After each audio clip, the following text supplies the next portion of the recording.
We are live again for another one of these. Somehow, some way, we're still going.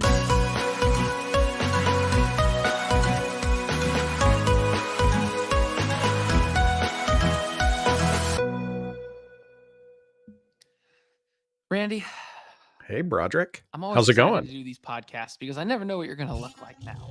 You keep me on I my know. toes. I Someone did know. ping me this last week and said, "What did you do to Randy to make him shave his beard?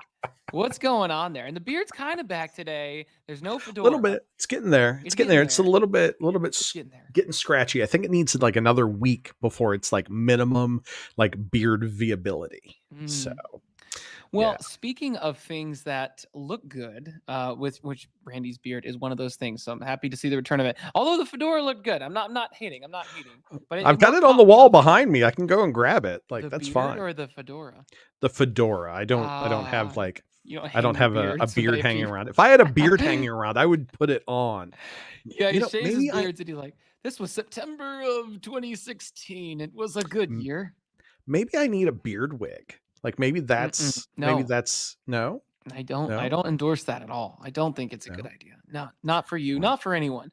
I would be mm. alarmed if I went into someone's house and they had a beard wall, memoir to all of their great beards. I'd be a little alarmed. I don't know. I mean, it might be not it's not, yeah, but if you got really famous, there would be a person out there that would really want that. They'd want to Well, I collect it. mean, So if we become maybe influencers, maybe it's a way to make yeah. money. Well, and maybe, like, it's a thing, like, you had Moira Rose on Schitt's Creek who had all of those wigs, because, like, Moira had, like, different moods, like, I wanna be a redhead, I wanna be a brunette, and, like, maybe we could do the same thing with beards, like, we could make beard wigs happen, like, this is our product. It's This not is what I what want we to be known sell. for, but it's what we're No? doing. So here we go.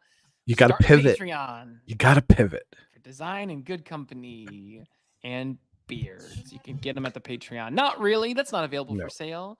No. And honestly, I don't know how good it looks. You know what else doesn't exactly look good? Microsoft Excel. But do you Uh, know what I love? what do you Microsoft love? Excel. It ain't pretty. It ain't flashy.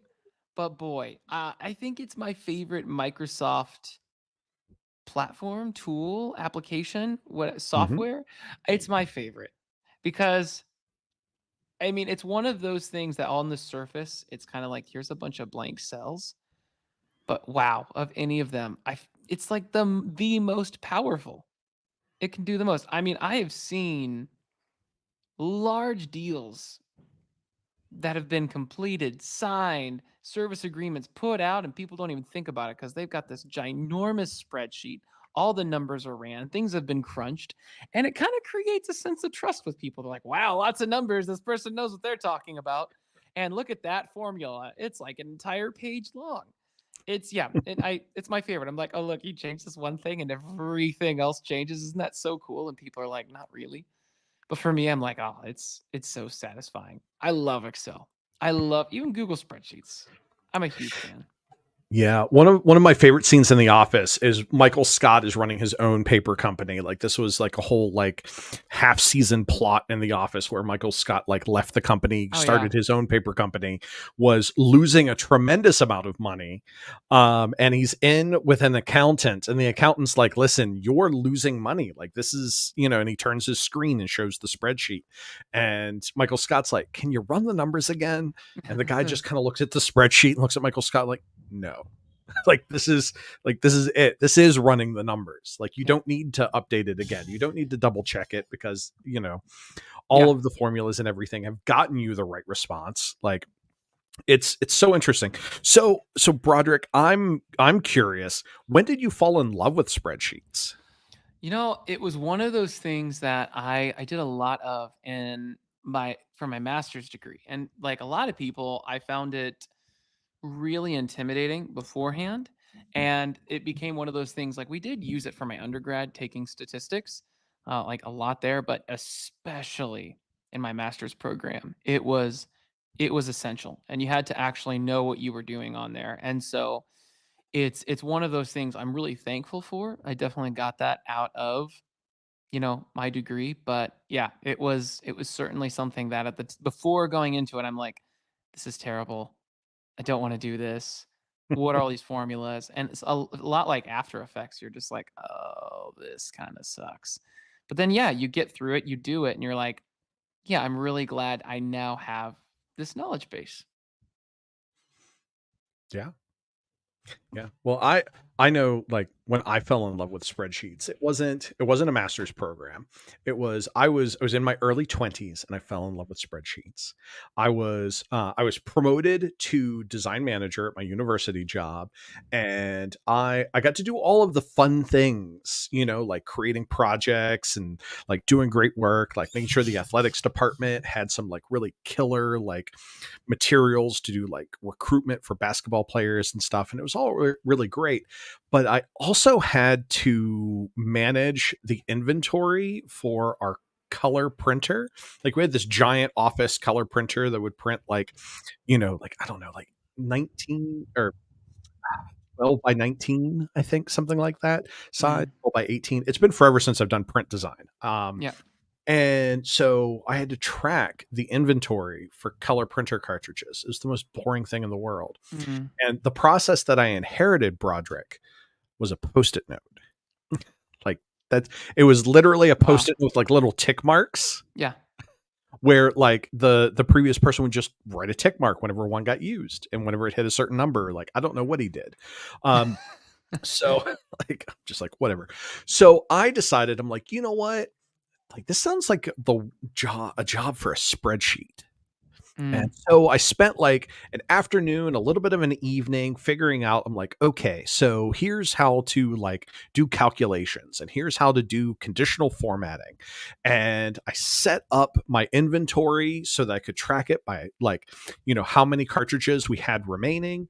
And then I also set up like a separate, like they have tabs along the bottom, set up a mm, separate tab so that like whenever we got below whatever the threshold was, the like that tab would generate a form that like we had to submit. Like I had to like the previous person, like I think he laid out his form in like Adobe InDesign or something like that. But I just had the spreadsheet that dynamically created it, listed everything that I needed, and I would just print out that page. Like whenever it hit a certain threshold, I would just print out that page and I was done. And I put it to the shared drive where mm, everybody had access to. And I told everybody, I'm like, listen, if you swap a color printer cartridge, mark it in the spreadsheet. And they did.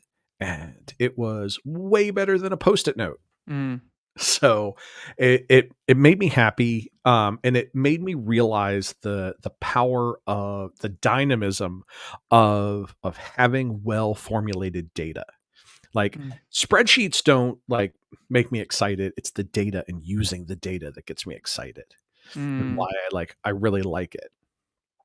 Yeah, no, I have, I mean, every podcast that I've been a part of, in some capacity, there's a spreadsheet involved, whether it's for a content calendar, whether it's for, I mean, there's shows where, like, even the Star Wars podcast I do, the whole thing's about ranking all Star Wars content ever made. And having really dynamic spreadsheets has helped make the show more rich because when your Mhm. entire, I mean, and yeah, it's a Star Wars podcast, but really it's data. And what we're really talking about over the course of years is we're going to collect data slowly based on these reviews, based on these instances, and have all of these different metrics put together. That without a spreadsheet, I mean, not impossible, but it would be such a not fun process that, spreadsheets just make possible. I mean, you think about it, spreadsheets, especially when you're coming from the strategy position, if you're going to like export data, whether it's from your CRM, from YouTube, for your podcast platform, it's all in some spreadsheet. May not be an Mhm. Excel format, but it's CSV or whatever. You're going to take that and you can make it meaningful pretty easily with creating filters. And, this entire episode I'm realizing is just really one big love letter to spreadsheets and nothing else, and apologetically so. They're great. And what I want to get out of it, especially with the community that we're engaging with here, I know a lot of designers that one, don't know how to use Excel, and two, just kind of refuse to learn. And I think Yeah. that's kind of my thing here is I want to just fanboy for a while and say, you should. Like I'm talking to a videographer right now to say like, okay, actually it's very applicable. I was talking to a videographer I know, and I said, and he's insanely talented. I cannot stress enough. And what I said is, if you talk to a business owner and you say, I can make this video for you, I can make it dynamic and do all these cool things, a lot of them will say, that's great, but what do I do with it? Then Mhm. what? So if you can show them the product, that's 50% the battle. If you can have data on the other side and say, and this is why it's meaningful to use me to make this, because by doing so, we have results that are statistically significant that prove having this kind of video leads to more engagement on your website, leads to higher click through in the contact us page, whatever else. Now you got that other 50% that say, oh, this works. It's worth my investment. There's an ROI here. And so if you're a designer, whatever else, being able to use those spreadsheets, it's for me, it's the language of business. It is. It really is. Um, and there's so many opportunities when you have that well structured data to make Mhm. use of it. Like, you know, setting aside analytics, which is a big part of spreadsheets, and I'm sure we're going to come back to that. Um, I manage a lot of gaming sites for tabletop RPGs, and one of them, the author wants to collect up people who have used that their game to make like derivative games. And there's a Google form where it's like, hey, I made this game using your rules, and here's the name of it, and here's where to find it. And they want to collect that up and they want to share that because like they open source their rules. All right, which I think is a great thing. And I was charged with like building the website, and I was just like, okay, so do I really want to copy paste all of this Mm. into a web page or into a content management system every time this happens? Like, this is like, I'm not getting paid very much for this project, so like I want to automate it. So what I did was I've got a Google form. People who have like their game, they submit it. That submission runs a an automation that sends an email to me and the author of the game, and the author of the game reviews it and says yes or no. The author always says yes, but Mhm. the author says yes or no. The author says yes. I then tell the website to re-render because the website is pulling the data from the spreadsheet from the form. And so I don't have to do anything except for push a button to say re-render the website. And like Mm. that's it. Like I don't have to do anything else. And I don't have to copy paste. I don't have to do anything. It's all there in the spreadsheet. If there needs to be any edits made, the author can go in and make edits to that spreadsheet, and then I just push the re-render button, and that's it. It's really nice. Mm. So it makes it convenient. And so I could not do that without that spreadsheet, without that information. Like if I was sent like individual emails, can you add this product to the page? Like it would be a hassle. It would be something I would have to add to my like to-do queue. Whereas now, like everything, just about everything is automated on it because of the spreadsheet at the center of everything. Mm. So it makes it, I view it as making the creative process easier. Yeah, I agree. And knowing too what to create. The more data you have, like I said earlier, knowing helping you make better, more informed decisions. And I think that's a big thing with like, especially when you're running an agency and saying, I think these designs look really cool, but based on the data we've pulled, most other people don't. And so I know if Mhm. I'm presenting to a client of, maybe they're in financial services versus higher ed.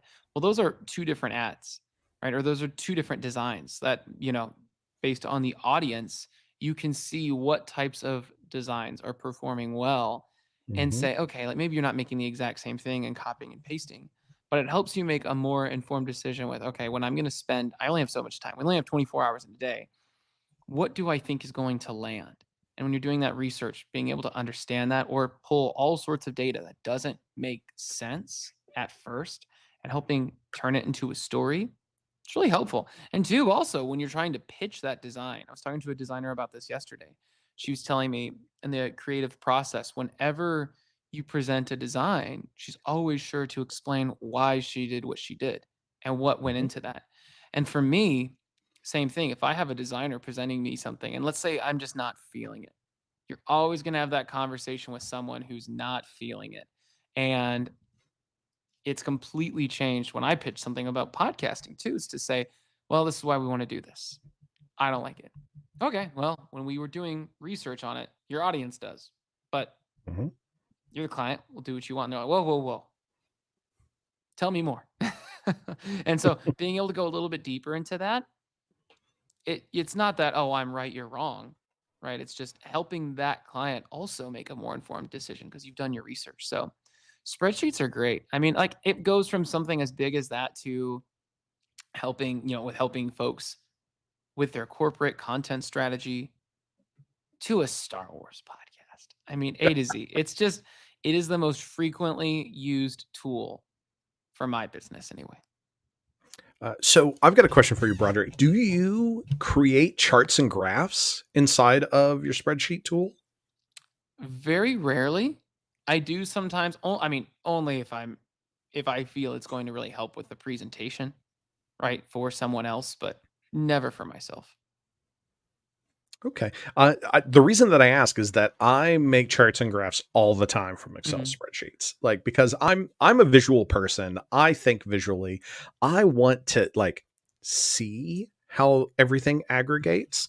And so like whenever I do a content review of a website, what I'll do is I will dump all of that data into Google Sheets and then I'll create a new tab and I will start pulling data out and I will say like data that is like results that are between X and Y get color coded yellow, between like, Q and R get color coded green, and another one gets color coded red.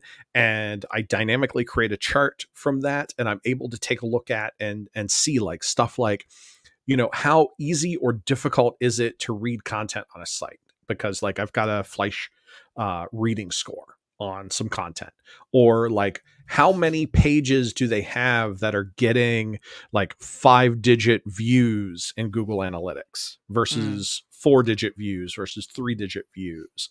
Like how many pages do they have that are like at the tail end of that? Like, it's like yeah.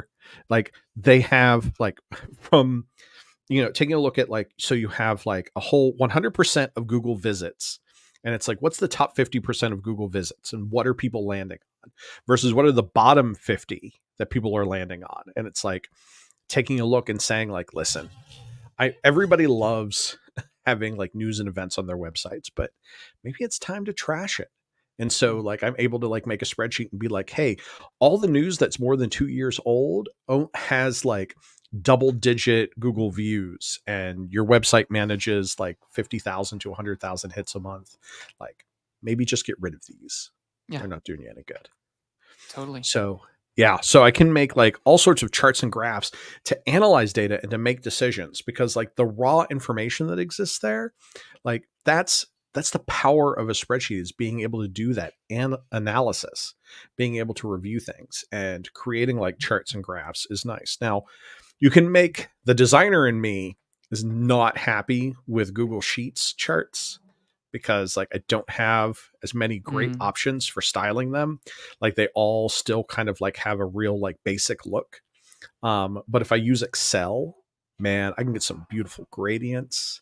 I can get some beautiful backgrounds. I can, make a make something that's absolutely awesome. yeah. Whereas Google Sheets, a little bit more limited, but the power is still there. Mm. So if I'm a designer and I'm listening to this today, and I think to myself, yeah, this is great, but I don't even know where to get started. I don't know how much I actually care. If they're listening to this today, what would you recommend to someone who's interested in getting into spreadsheets, but they really don't know what to start? And I feel like most people, it's kind of like when I was learning how to play piano, they need to find something that they would be passionate about Yeah. to help them get started. So, what would you recommend, like a good project for them? I have I tell you what, there's one of two, depending on if you are a web designer or if you are a print designer. So if you are a web designer, my recommendation for you is to inside of Figma, which is like kind of the industry standard for doing user interface design, there is a plugin that allows you to use Google Sheets as a data source. And what I would say to you is that for all of those like list views that you have to do, like listing content, listing people, create a spreadsheet of real content from the website that you're designing for. Like a lot of our work, we take an existing site and we improve it. And so what I'll do is I'll copy and paste a bunch of like articles or pages from a site, put it into a spreadsheet, and I will use that as data to populate my design so that not only am I using real content, I'm using real content in a way that's easy for me to apply. Because if you use that Sheets plugin, I forget the exact name, but if you type in Google Sheets for Figma, you will find it. It allows you to import all of the different like text fields. Like you say, this is the title, this is the summary, this is the image, and tell it to import. It will import and put it all in your design. And it's amazing because you're looking at real content and real data. And, some clients write really short headlines. Some clients write really long ones. And by using real data, you're able to get a good sense of that. So that's what I say web designers should do. They should put in their own example content into a spreadsheet and use that in their design workflow. For print designers, I don't think there are many print designers listening, but I want to talk about a long time ago, I was a print designer. And I applied some of those skills about 5 years ago to the business cards at Four Kitchens. I had some downtime and we needed some business cards. And it was like, hey, Randy, can you, put together like some business cards for people? I'm like, absolutely. So instead of taking 45 minutes to create 6 business cards, I spent 3.5 hours to make 6 business cards. But what I did was I systematized it. So I created a spreadsheet with all of the information, like everybody's names, their titles, their like, if they had a GitHub link, if they had a LinkedIn link, like I put it all into this spreadsheet and I created a list where it's like, do you need business cards? Yes or no? And so then I set up in Adobe InDesign, because you can import data into InDesign using a template. I set up a template for the business card that included like the headshot and the name and title and contact information. And everybody who needed business cards for like 3 years after that, go to the spreadsheet, say that yes, they need business cards. And when once we got a certain threshold for business cards, like so many people needed it or an event was coming up, we would just, tell everybody to go update that spreadsheet. I would pull it into InDesign, and it would spit out the business cards. And so that 3.5 hours that I spent setting it up allowed us for like the next 3 years to make business cards basically just by running a script. Wow. Yeah. Yeah.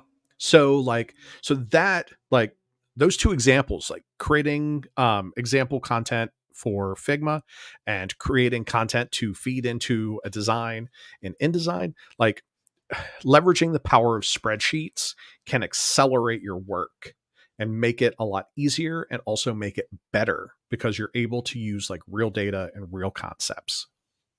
Oh, awesome. Well, this was a real conversation. So, Randy, any final thoughts before we wrap up this week and our literal love letter to spreadsheets?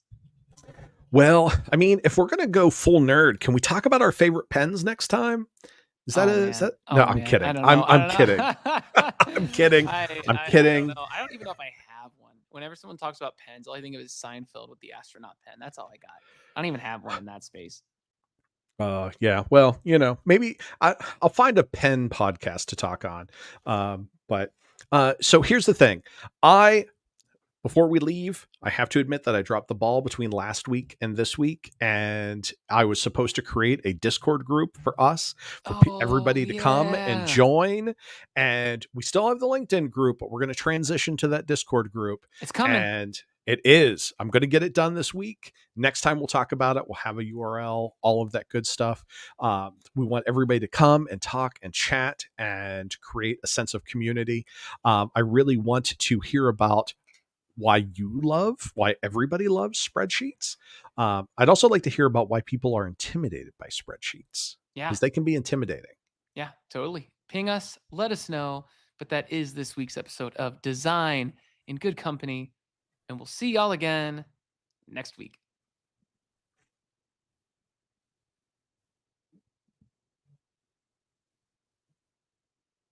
It's still going. Why